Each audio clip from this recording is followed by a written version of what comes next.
Hello everyone, welcome to Chemistry Academy. This is the 12th episode of our PYQs for JEE Main 2024. और आज इस particular episode में हम 26 जुलाई 2022 का morning session वाला पेपर डिस्कस करने जा रहे हैं। नंबर ऑफ क्वेश्चंस इस पर्टिकुलर पेपर में हमारे पिछले यानी 25 जुलाई के सेट ऑफ बोथ पेपर्स में जितने आए थे उससे कुछ ज़्यादा हैं। और इससे हमें पता चलता है कि there can't be any generalisation कि यही क्वेश्चन आएंगे, यही तरीके से आएंगे। आप ऐसा इतना जनरलाइज नहीं कह सकते क्योंकि 25 जुलाई और 26 जुलाई के पेपर्स में ही आपको अभी डिफरेंस दिखने वाला है। ठीक, तो आइए हम इसे शुरू करें। शुरू करने से पहले मैं आपको याद दिला दूं कि अगर आपने अभी तक हमारा चैनल सब्सक्राइब नहीं किया है तो उसे सब्सक्राइब करें, हमारी ऐप को ज़रूर डाउनलोड करें। You will get chapter-wise courses, full syllabus course, and in fact, currently some very great discounts are running on different courses. So आप उसका पूरा इस्तेमाल करें और जहाँ भी आपको जैसी ज़रूरत हो, जिस पर्टिकुलर चैप्टर, जिस पर्टिकुलर टॉपिक की, उसे लेकर अपनी तैयारी को अच्छे से अच्छा करने की पूरी कोशिश करें। ठीक, chemistry is ultimately going to be your rank deciding subject. आप केमिस्ट्री को इग्नोर करके कम आंक कर कभी भी अच्छे से किसी भी कॉम्पिटिटिव एग्जाम को क्वालिफाई नहीं कर सकते। तो आपकी केमिस्ट्री की प्रिपरेशन आपके ओवरऑल रिजल्ट को आप जितना सोच भी नहीं सकते उससे ज़्यादा इम्पैक्ट करने वाली है। और रिजल्ट आने के बाद इस तरह का कोई भी रिग्रेट रह जाना कि भाई ये कमी थी, ये मुझे पूरी कर लेनी थी, या मैं वो कर लेता तो मेरा रिजल्ट ऐसा होता, इस बेवकूफ़ी। क्योंकि समय जाने के बाद आप कुछ नहीं कर सकते। अभी जो बचे हुए आपके 30-31 डेज हैं फॉर फर्स्ट सेशन, आप उन्हें इतना अच्छे से यूज़ करें, राइट, कि आप अपने ड्रीम की तरफ एक सॉलिड कदम बढ़ा पाएँ। अगर आप ऐसा चाह रहे हैं कि भाई मैं अप्रैल में इसको टारगेट करूंगा for whatever reasons, then also you cannot ignore your session 1। आप इसे जो पूरी तैयारी कर रहे हैं उसको उस डायरेक्शन में लीजिए। जो भी 30-31 डेज ले रहे हैं उसे कैजुअल मत करिए। सब कुछ करने की जगह जो टॉपिक्स करें उन्हें अच्छे से करें ताकि आपके अप्रैल सेशन में ये तैयारी कंट्रीब्यूट करे, ये वेस्ट ना हो। उस प्लानिंग से आप आगे बढ़ें, राइट। चलिए तो आइए स्टार्ट करते हैं हम। और ये है हमारा first question of this particular July morning session. Which of the following compounds is not aromatic. सबसे पहले ये शब्द नॉट एरोमेटिक, एक वर्ड आप सभी जानते हैं is non aromatic. Non aromatic is entirely different from not aromatic. Okay, non aromatic एकदम अलग चीज होती है। मेरे ख्याल से आप सभी को ये 3 वर्ड्स पता होंगे। एक होता है हमारा वर्ड एरोमेटिक, एक हमारा वर्ड होता है एंटी एरोमेटिक, और तीसरा हमारा वर्ड होता है is non aromatic, right. For aromatic आप कहते हैं system should be cyclic, planar, conjugated, right। ये 2 कंडीशंस आप जब बताते हैं, conjugated मतलब alternate setting of pi bonds or the resonating cloud, should follow Huckel's rule of aromaticity, which is 4n plus 2 is equal to number of pi electrons participating in conjugation, and on solving this value of n should come any integral value like this, right। Same अगर मैं इसी तरह की बात for anti aromatic system लिखने की कोशिश करूं तो ये दोनों बातें तो आपकी ऐसी की ऐसी कॉपी पेस्ट हो जाएगी कि it should B cyclic, planar and conjugated.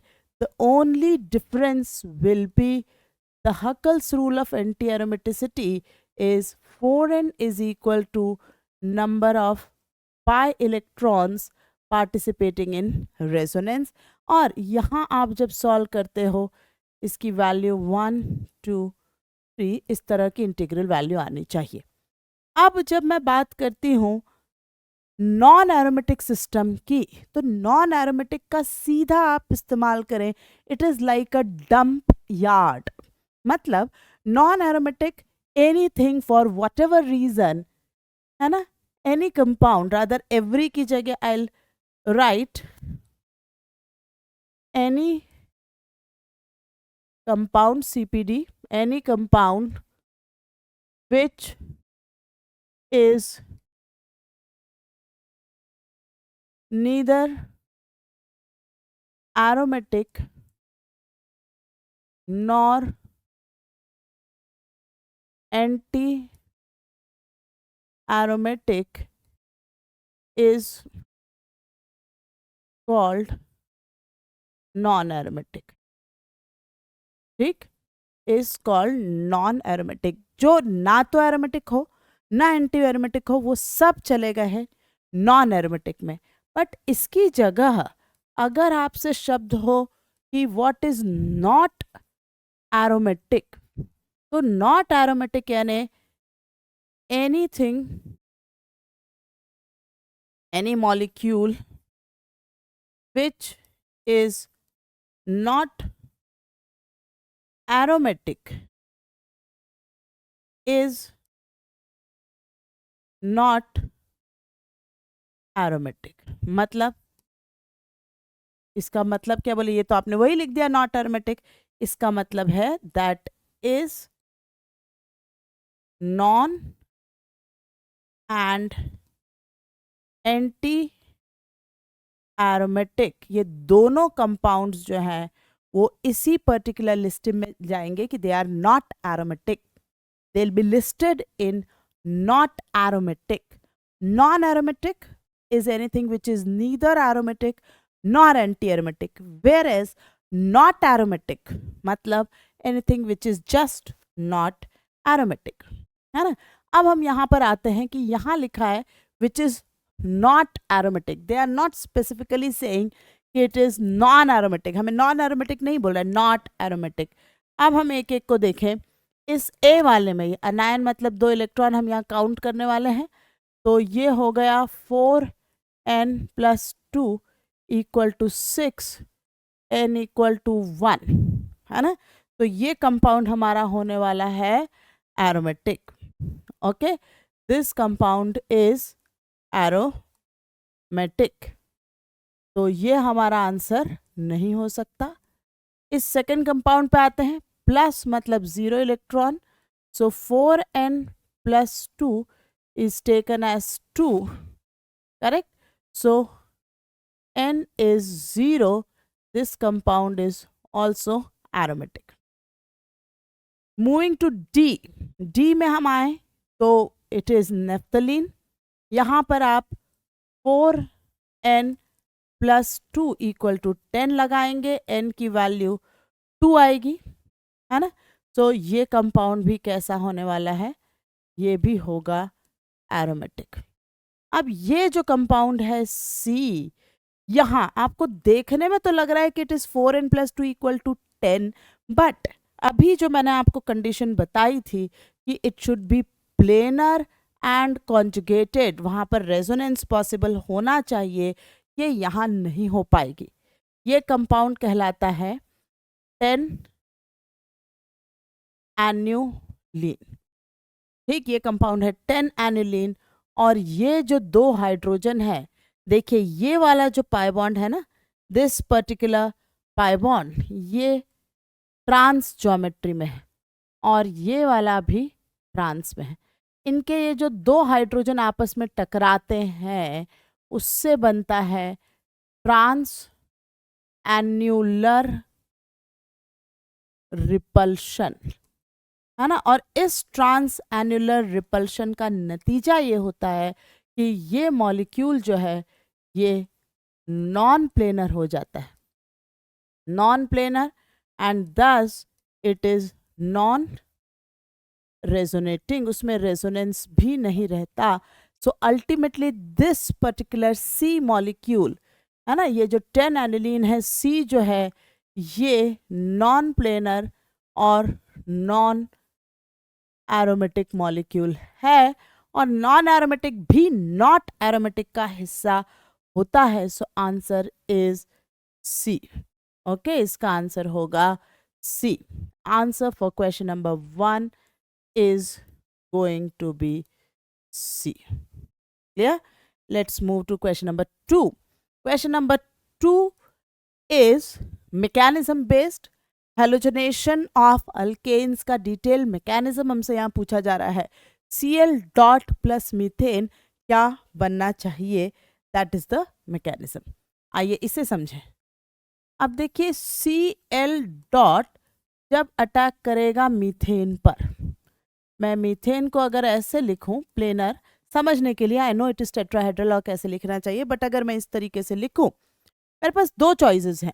या तो क्लोरीन अटैक करे H पर और HCl बना ले, या क्लोरीन डायरेक्ट अटैक करे कार्बन पर और CH3Cl बना ले. मेरी जो दो चॉइसेस हैं वो मैं लिखती हूँ, है ना. मेरे पास जो दो चॉइसेस मैं आपसे बोली, अगर इसने H पर अटैक किया तो ये बना लेगा HCl plus CH3 dot, correct. और अगर इसने कार्बन पर ही अटैक कर लिया होता तो ये बना लेता CH3Cl plus H dot, correct.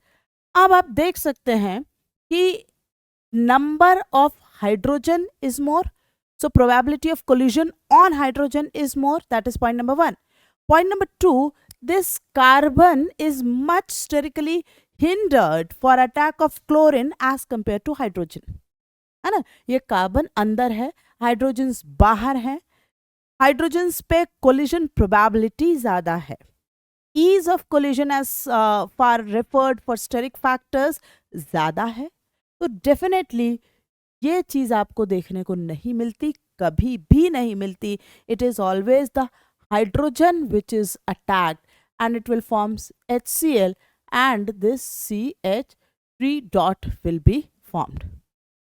Is that absolutely clear? क्योंकि मैं ये नहीं कह रही हूँ कि H डॉट नहीं बनता. H डॉट नहीं बनता तो क्या फर्क पड़ रहा है, उसको दो डॉट मिलके हाइड्रोजन बना देंगे, वो बना सकते हैं. बट द प्रॉब्लम इज कि वहां कैसे अटैक होगा, हाइड्रोजन को छोड़ता हुआ ये कार्बन पर घुस जाए, इसके चांसेस नहीं है. और इसलिए यहाँ पर ये CH3 डॉट और HCl मतलब ऑप्शन सी आंसर होना चाहिए. Is that absolutely correct? So answer for this question is C and was also given by NTA the same answer. Halogenation of alkane का mechanism पूछा, NCERT में mention है, that is why.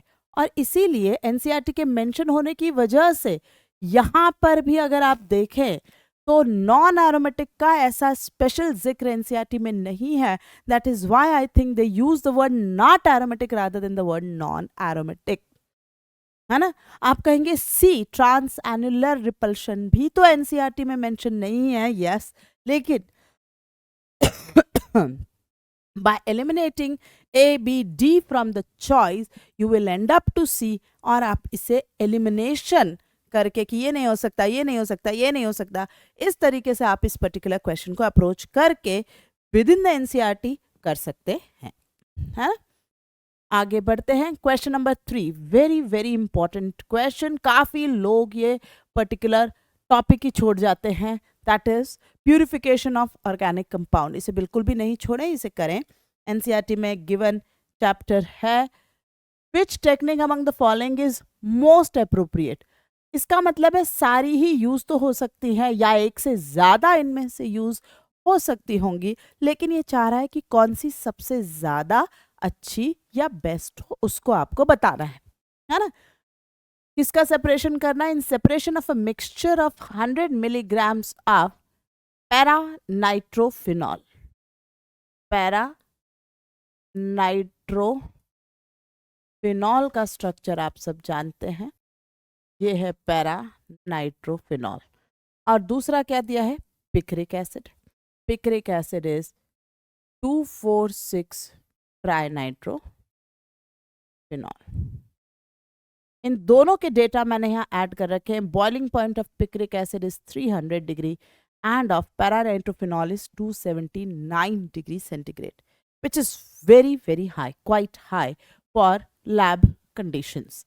अब हमसे ये जो 4 ऑप्शन दिए हैं, सबसे पहले सब्लिमेशन, इनमें से कोई भी सबलाइम नहीं हो रहा, तो सी तो चॉइस ही नहीं है. C is not our choice. Steam distillation उन कंपाउंड्स के लिए किया जाता है which are steam volatile and are insoluble in water, है ना. आपका मिक्सचर है, आप उसमें से जनरेटर की मदद से स्टीम पास करते हैं, और वो कंपाउंड जो स्टीम के आसपास का बॉइलिंग पॉइंट रखता है वो उसके साथ वॉलेटाइल ऑफ होकर निकल जाएगा. आप उसे दूसरे कंटेनर में ले जाकर कंडेंस करके as the compound is insoluble in water separate कर लेंगे. Aniline is a very famous example जिसे स्टीम डिस्टिलेशन से प्यूरिफाई किया जाता है ना. तो यहाँ दोनों के ही boiling point is way far away from what we need around water, so I don't think the steam distillation is a good choice, so let us leave on that.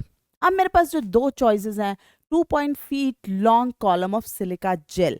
Though the language is not very clear, I'll consider कि शायद ये column chromatography की बात कर रहा है ना.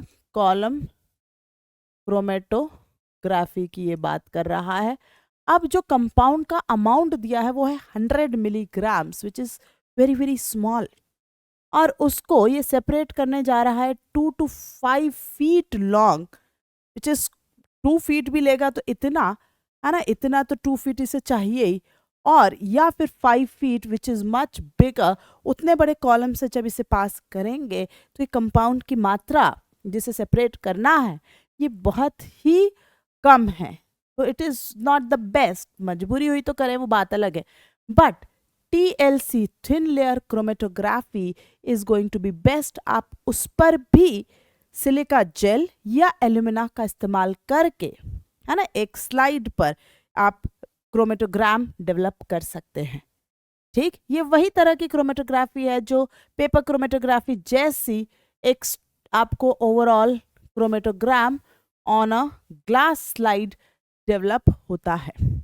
ठीक, और इसमें सेम प्रोसेस से बहुत कम भी, अगर आपने वो 100 मिलीग्राम यहाँ लगाया, इस स्पॉट करा, और फिर इसको आपने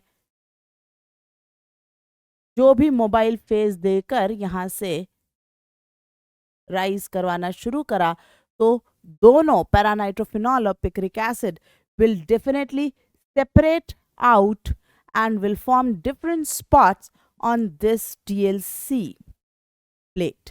So the best way, क्योंकि उसने बेस्ट पूछा है तो हम बेस्ट की बात करें, is definitely TLC, right?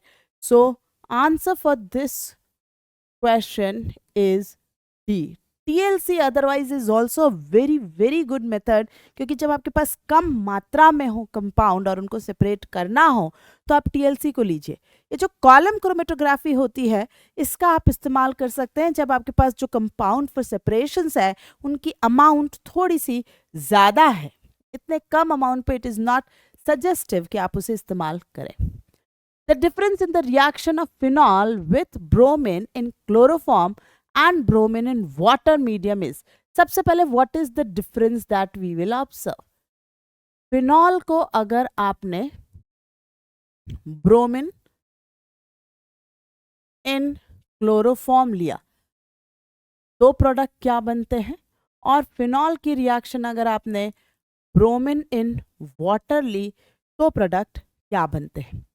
जब आप ब्रोमिन इन क्लोरोफॉर्म की बात करते हैं तो ये ऑर्गेनिक सॉल्वेंट है, और इस ऑर्गेनिक सॉल्वेंट में फिनॉल का डिसोसिएशन टू फिनॉक्साइड देखने को नहीं मिलेगा. हम ये डिसोसिएशन यहाँ नहीं देखेंगे, ये आपको एक्वस कंडीशन में फिर थोड़ा देखने को मिलेगा. करेक्ट. तो वाटर में आपको ये डिसोसिएशन देखने को मिल रहा है, क्लोरोफॉर्म में डिसोसिएशन नहीं होगा. ये डिसोसिएशन होने से फायदा क्या हुआ, फिनॉल फिनॉक्साइड बन गया. OH ग्रुप रिंग के लिए एक्टिवेटिंग था bye +R greater than -I, but O minus is far more activating because now it is both plus R and plus I. So in water, phenol is much more reactive as compared to in chloroform. और क्यों? Because water is polar protic, it is having more polarity, and in polar protic, phenol is dissociating to phenoxide. That is why the reaction is going farther. Now what is this farther? You will get 2,4,6 tribromophenol का white precipitate if you add bromine in water. Okay, phenol bromine in water reaction में आपको white precipitate देखने को मिलता है क्योंकि extent of reaction of phenol is much higher, multi bromination हुआ. आप जब यही रिएक्शन क्लोरोफॉर्म में करते हैं then you will just have either orthobromo और पैराब्रोमोफिनॉल. आपको दो मिलते हैं. इसमें भी अगर मैं मेजर की बात करूं तो ये मेजर बनेगा. ठीक, सिर्फ एक ही बार EAS होगी क्योंकि एक ब्रोमीन के बाद it is now not sufficiently activated for further attack.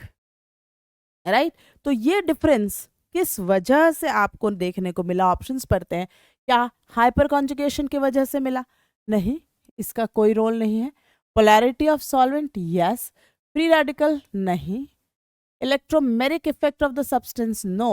So answer of this question number 4 should be B. इसका आंसर होना चाहिए B. Moving to question number 5. The products formed in the following reactions हमसे A और B कहा गया है. ठीक, और इंडिविजुअल इस बार रिस्पेक्टिवली शब्द इस्तेमाल नहीं है. ए का स्ट्रक्चर, बी का स्ट्रक्चर, ए का स्ट्रक्चर, बी का स्ट्रक्चर करके पूछा गया है. Now what is this diamine silver 1 hydroxide? तो इट इज टॉलेंस रिएजेंट. ये यहाँ टॉलेंस रिएजेंट इस्तेमाल करा. टॉलेंस रिएजेंट किसे ऑक्सीडाइज करेगा? अल्डिहाइड या कीटोन, है ना? तो किसे ऑक्सीडाइज करेगा? एल्डिहाइड को. तो टॉलेंस रिएजेंट अगर एल्डिहाइड को ही सिर्फ ऑक्सीडाइज करेगा and no effect on ketone, तो ये तो रह गया डबल बॉन्डो. अल्डिहाइड जो है वो हो जाना चाहिए COO माइनस, लेकिन ऐसा CO माइनस का कोई ऑप्शन नहीं है तो हम COH लिख देते हैं. और फिर उसका रिडक्शन करा गया है NaBH4 से. NaBH4 reduces aldehyde and ketones, maximum acid chloride in acid and derivative series to alcohols, है ना? इनको रिड्यूस करता है, नॉट टू एसिड. तो अब इस कंपाउंड पर हम NaBH4 का इस्तेमाल करेंगे तो कार्बोक्सिलिक एसिड और पार्ट तो ऐसा का ऐसा ही रह जाएगा. No change on carboxylic acid, but ये जो पार्ट है which was ketone will now be reduced to alcohol. आइए चेक करते हैं कौन सा ऑप्शन हमारी रिक्वायरमेंट से मैच करता हुआ लग रहा है. Alcohol with Tollens, wrong. Right, Tollens से ए का ये formation absolutely wrong. Aldehyde aldehyde रह गया और रिडक्शन हो रहा है, ये तो गलत ही है. ऑक्सीडेशन की बात की जा रही है ए में, which is perfect. But B में अगर आप देखें तो डी में इन्होंने मतलब कंपाउंड बी में देखें और ऑप्शन डी में देखें तो ये COH का भी रिडक्शन कर दिया है. मैं बता चुकी हूँ ये नहीं होने वाला, तो आंसर इज C. ओके, तो इस पर्टिकुलर क्वेश्चन का आंसर होगा C. Very important reagents, Tollens reagent, PCC, ये दोनों बहुत ज़्यादा पूछे जाते हैं. ठीक, और उसके बाद NaBH4 से रिडक्शन का यूज़ किया गया है. Let's move to question number 6. The correct stability order of the following diazonium salt is. यहाँ रेजोनेंस का इस्तेमाल किया जा रहा है. ठीक, अब आप देखिए ये जो डायजोनियम सॉल्ट की बात की गई है ये है N triple bond N positive Cl minus. ये पार्ट है आपका डायजोनियम क्लोराइड. अब इन सभी में जो ग्रुप लगाए गए हैं वो पैरा पोजीशन पर लगाए गए हैं। अलग अलग ग्रुप्स को जो दिखाया गया है, आइए मैं भी उन्हें लिख लेती हूँ। N पॉजिटिव Cl माइनस और पैरा पर OCH3 का इस्तेमाल। ठीक, फिर आगे बढ़ते हैं। N triple bond N positive Cl में नेगेटिव, पैरा पर NO2 का यूज एंड देन साइनो का यूज। N Cl माइनस और ये है साइनो, है ना। नाउ द पॉइंट इज कि ये ग्रुप्स क्या इफेक्ट करेंगे और उससे हम आंसर में कैसा वेरिएशन कर सकते हैं। अब आप देखिए, ये जो है एक्चुअल में तो पॉजिटिव यहाँ होता है ना, ये इस तरीके से रेजोनेट कर सकता है, right. As a result this is an electron releasing group, और ऐसा करने से इस नाइट्रोजन की ऑक्टेट ये पूरी कर देगा, मतलब सिस्टम को स्टेबलाइज करेगा। वहीं पर अगर एक इलेक्ट्रॉन विड्रॉइंग ग्रुप लगा है जैसे साइनो, तो ये इस पोजीशन पर एक और नया प्लस डेवलप कर रहा है। अब ये जो पोजीशन है ये already existing nitrogen plus electron deficient के एडजेसेंट पर आ रही है। प्लस और प्लस पास में आएंगे तो सिस्टम में क्या होगा, repulsion, and repulsion will definitely destabilize the system. So ये माइनस आर वाले ग्रुप्स, ये माइनस आर वाले ग्रुप्स हमारे डाइजोनियम के लिए स्टेबिलिटी नहीं देने वाले, डिस्टेबलाइज करने वाले हैं। इससे तो कुछ नहीं है, हाइड्रोजन है, it is better than these electron withdrawing groups. तो सबसे ज्यादा स्टेबल इज OCH3, मतलब ए, है ना, हमने यहां पर लिखा है, वहां पर ए पर है। बी नाइट्रो, नो, उसके बाद हम कहेंगे it has to be C. तो सबसे ज्यादा स्टेबल ए होना चाहिए और उसके बाद सी होना चाहिए। इतना अगर आपने कर लिया तो ही आप आंसर तो कर ही आएंगे, है ना, आप छोड़ेंगे नहीं। आप हो सकता है कंफ्यूज हो जाए एंड मोमेंट में कि नाइट्रो को ज्यादा इलेक्ट्रॉन विड्रॉइंग बोलूं या साइनो को, क्योंकि प्रेशर होता है, एक प्रेशर की वजह से आप चीजें भूल सकते हैं। लेकिन आप ऑप्शंस हमेशा पढ़ें सवाल छोड़ने से पहले। कई बार शायद जिस चीज में आपको कंफ्यूजन महसूस हो रहा है उसके बगैर भी आप आंसर कर जाएं। देखिए ना, यहाँ पर आपने ए ग्रेटर देन सी तक काम निकाल लिया, आपका काम हो गया, आप आंसर बी टिक कराए। अतः एनटीए ने भी आंसर बी दिया। अब यहां पर डी और ई, डी और बी की बातें कर लें। Nitro has much stronger electron withdrawing nature as compared to cyano. Nitro ज्यादा विड्रॉ करता है, ज्यादा बेहतर, माइनस आर ज्यादा बेहतर, माइनस आई तो वो तो और ही बुरा है। It is making our electron deficient system worse, so वो सबसे पीछे होगा और साइनो यहाँ होगा। तो order should be A C D and then B. ठीक, moving to question number 7. Which reactant will give the following alcohol on reaction with 1 mole of phenyl magnesium bromide? ठीक है, हमें ये नहीं पता कि रिएक्टेंट क्या है, हमारे पास एक ही मोल ऑफ PHMgBr प्रोवाइडेड है और हमें कहा जा रहा है कि आप बना के दीजिए PHCOH, PH एंड CH3। ये हमें बनाकर बताना है। बढ़िया बात। अब अगर मैं साइनाइड्स की बात करूं तो मैंने लास्ट जो एपिसोड आपसे शेयर करा था उसमें खास तौर से बताया था साइनाइड्स अगर ग्रिग्नार्ड से रिएक्ट करते हैं तो they stop the reaction at ketone stage, वो उससे फर्दर नहीं जाते। हमें तो अल्कोहल बनाना है तो ये दोनों ऑप्शन नहीं हो सकते। Okay, this we can not use. मेरे पास चॉइस बच रही है सी और डी को लेकर, दोनों के साथ में रिएक्शन बनाती हूँ। पहले मैं ऑप्शन सी की बात कर रही हूँ। अगर मेरे पास है CH3COOPH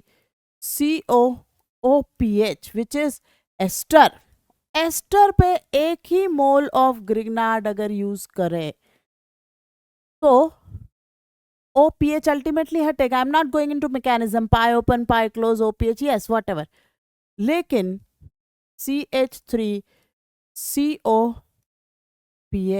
ये मेरा प्रोडक्ट बनेगा which is a ketone. Product वो पूछ रहे हैं वो है अल्कोहल, मतलब this C can not be the answer. अब मेरे पास बच रहा है D. By the simple law कि 3 आंसर नहीं है तो ये तो होगा, लेकिन हाँ कैसे?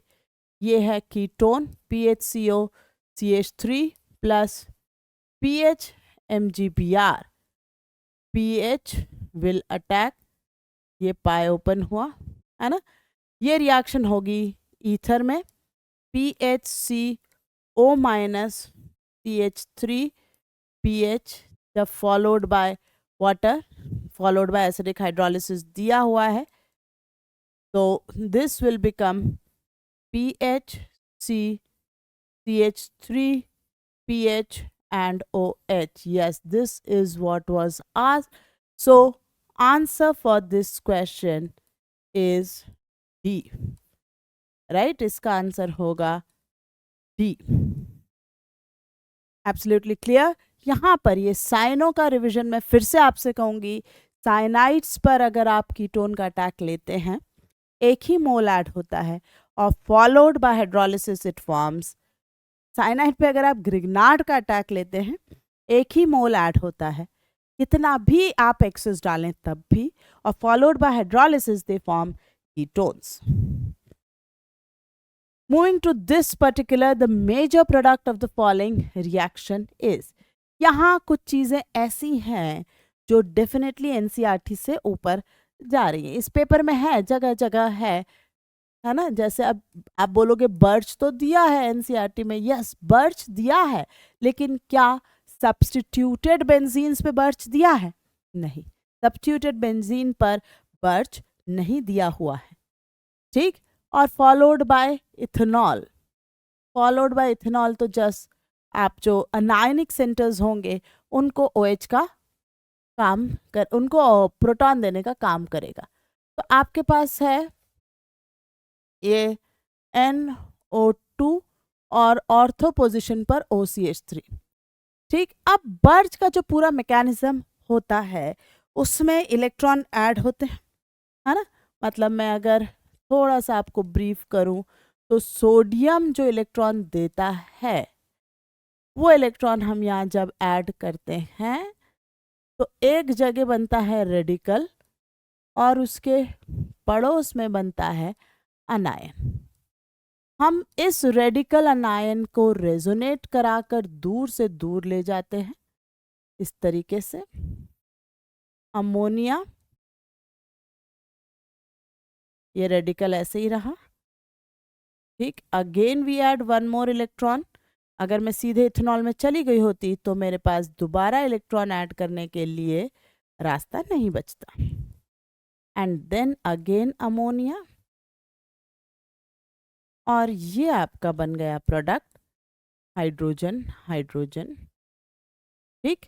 तो ये जो पोजीशंस है ना जहां पर hybridization of carbon is changed from sp2 to sp3, ये इन्हें आप कहेंगे रिड्यूस्ड पोजीशन, ओके। और जिनकी sp2 से sp2 कंटिन्यू हुई है हाइब्रिडाइजेशन, उन पोजीशंस को आप कहने वाले हैं non reduced positions, reduced and non reduced.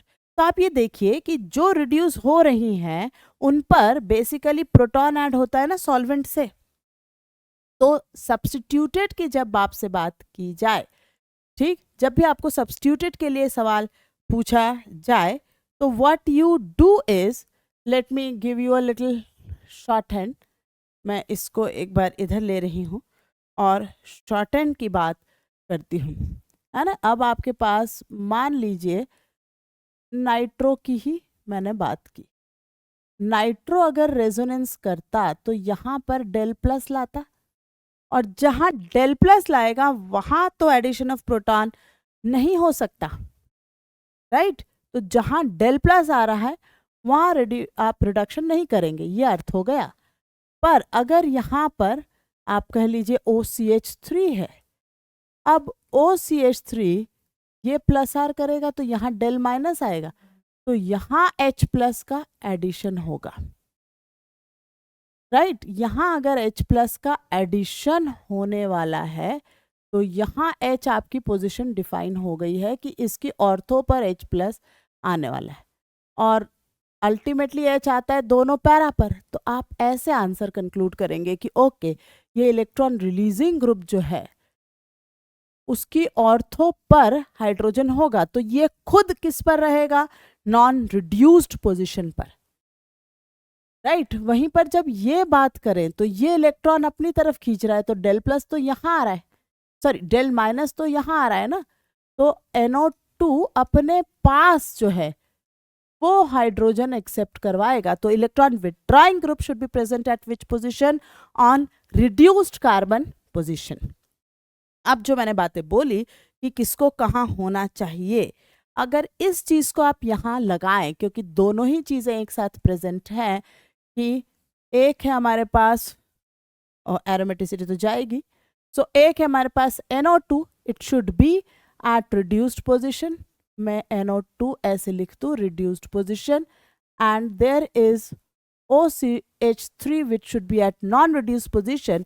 So this is what I'll be looking for, right? और अगर हमें ये चाहिए तो ये देखिए, ये reduced position for NO2 और OCH3 at non-reduced, A seems to be the correct answer. Now NO2 is reduced to NH2, which is incorrect. In Birch you will not reduce NO2 to NH2, it is in Clemmensen, यहाँ नहीं reduce होगा, ठीक। यहाँ OCH3 पूरी तरह से change होके OH, तो ये दोनों तो ऑप्शन एकदम ही हट गए। आपकी जो भी फाइट थी वो A और D में थी। और अगर आप मेरा शॉर्ट हैंड समझें, यूज करें, तो आपको कोई परेशानी नहीं होगी ये कंक्लूड करने में कि इस क्वेश्चन का आंसर आप A करके आएंगे, है ना। Electron withdrawing groups are at reduced, electron releasing group are at non reduced positions in the Birch product of benzene derivatives, right? Moving to question number 9. Which of the following is reducing sugar? Reducing sugar मतलब वो जो Tollens, Benedict, Fehling इनके साथ reaction दे रहे हों, ठीक। तो आपको क्या चाहिए, सच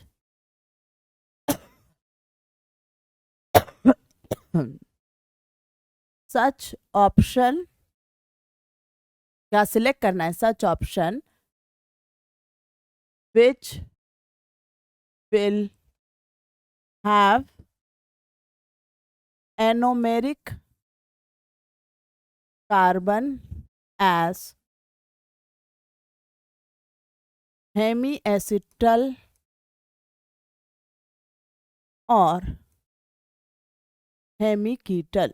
ये ऑप्शन आपको सिलेक्ट करना है जिसमें आपका कार्बन जो है कौन सा, anomeric, which was originally aldehyde और कीटोन, या तो हेमिएसिटल में हो या हेमिकीटल में हो।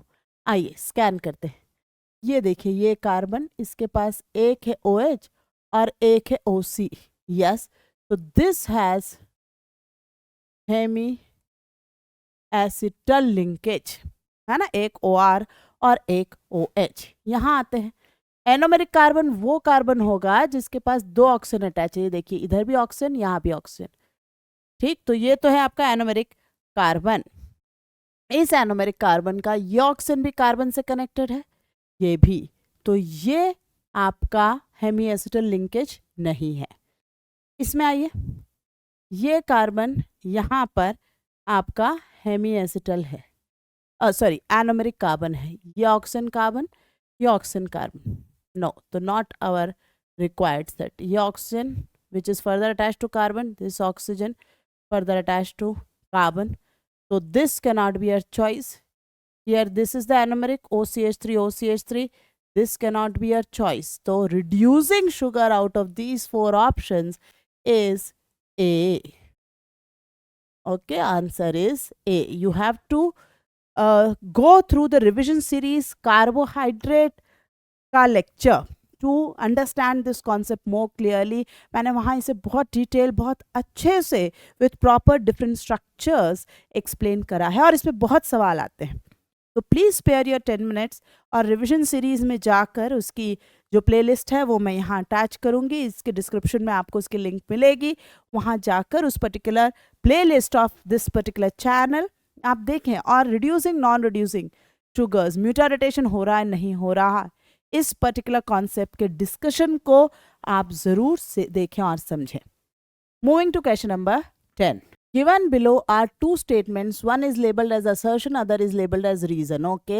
Experimental reaction of CH3Cl with aniline and anhydrous AlCl3 does not give paramethyl aniline. Let me see क्या कह रहे हैं। एनिलीन लिया, इसकी रिएक्शन करा रहे हैं with CH3Cl. Okay. And anhydrous AlCl3 है ना, मतलब ये कॉम्बिनेशन जो है ये फ्रिडलक्राफ्ट की है और कह रहे हैं कि हमें NH2 para पे CH3, experimental reaction of CH3Cl with aniline and anhydrous AlCl3 does not give paramethyl aniline. Yes, we do not get this thing. ये नहीं बनता है क्योंकि Friedel-Crafts fails for aniline, so this assertion is correct. Okay, the assertion is correct, so this D option यही हट गया which says A is false. अब आते हैं रीजन पर।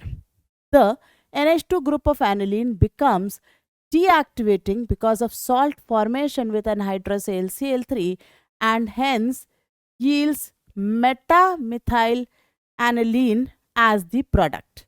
Well, this part is partially correct, partially false, but overall अगर select किया जाए तो I'll go for false. मतलब क्या, इसने क्या कहा कि ये एनिलीन जो है इससे AlCl3 लुईस एसिड और एनिलीन इज लुईस बेस, तो NH2 और AlCl3 ने एडक्ट बना लिया, ये हो गया आपका नेगेटिव और ये है पॉजिटिव।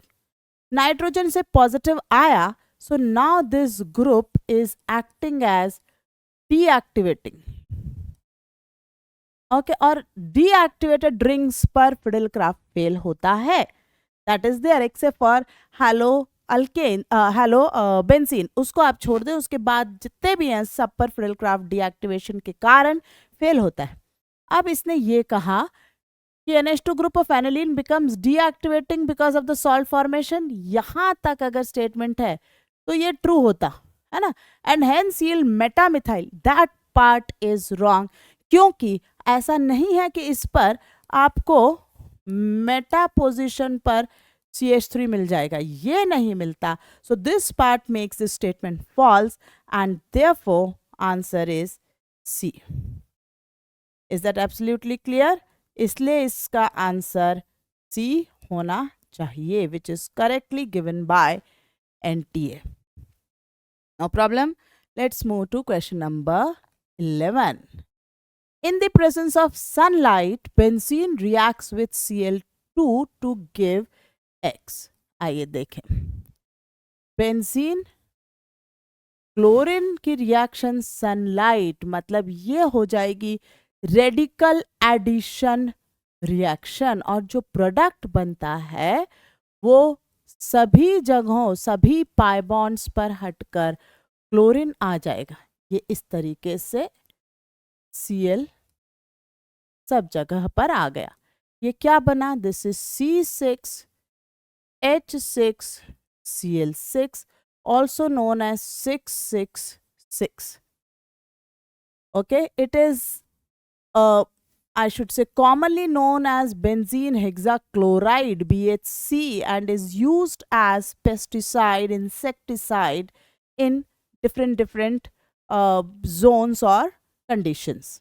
ठीक, हमसे पूछा है the number of hydrogens in X is, now you can see number of hydrogen is X is, answer is 6.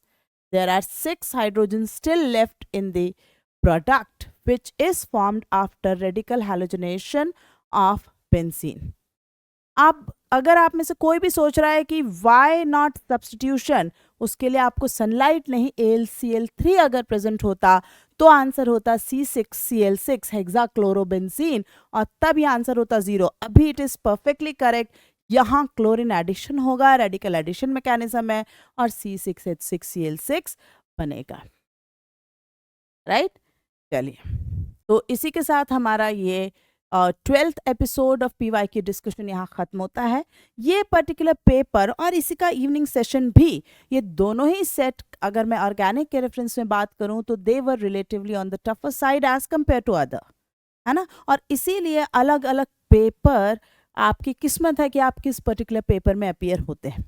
लेकिन इस तरह का पेपर अगर आप जल्दबाजी में करेंगे तो आप जगह जगह इसमें एरर कर सकते थे। लेट मी टेल यू कहाँ, है ना, इसमें तो खैर नहीं, लेकिन you can do errors in question like this. कुछ बच्चे इसमें हाइड्रोजन बना आएंगे, ठीक। दिस वाज अ क्वेश्चन जो पढ़कर गया वो ही इसे ढंग से कर सकता है। अगर आप ये टॉपिक बहुत सारे लोग छोड़कर जाते हैं, you will lose on that, ठीक। This is okay, this is okay, this ये सबको आना चाहिए। इस क्वेश्चन में वैसे कोई बहुत बड़ी बात नहीं है, बट अगर आप नाइट्रोसाइनो में एंड मोमेंट में कंफ्यूज होकर क्वेश्चन छोड़ रहे हैं तो यहाँ आप नुकसान उठा सकते थे। Otherwise this could you could have done that. This is which only those which जिन्हें बर्च की डिटेल जानकारी हो वही कर सकते थे। अदरवाइज इस क्वेश्चन के कारण बहुत सारे लोग अपने 100% इन केमिस्ट्री लाने में चूके होंगे, ठीक। This is a normal question, इसमें कोई दिक्कत नहीं। अगर आप कार्बोहाइड्रेट पढ़ते हैं तो इसमें कोई परेशानी नहीं होती, ठीक। दिस इज अ क्वेश्चन जो जल्दबाजी में लोग गलती करेंगे। देखने में लग रहा है बहुत ही सिंपल है, but there is a probability लोग C6Cl6 बना के 0 मार्क करके आएंगे, ठीक। तो अगेन अ पेपर, आप इसी तरह के पेपर की इस बार भी एक्सपेक्टेशन कर सकते हैं, जहां आप देख रहे हैं कि छोटी मोटी कुछ चीजें NCERT से ऊपर जा सकती हैं, ठीक। पर ठीक है, आप 80-85 तक अभी भी पूरी NCERT की रीडिंग कर कर स्कोर कर सकते हैं। इसलिए NCERT तो आप 2-3 बार पढ़ते ही रहिए, उसे तैयार करें, ठीक। उससे थोड़ा ऊपर अगर जाना है then you need some extra support, right.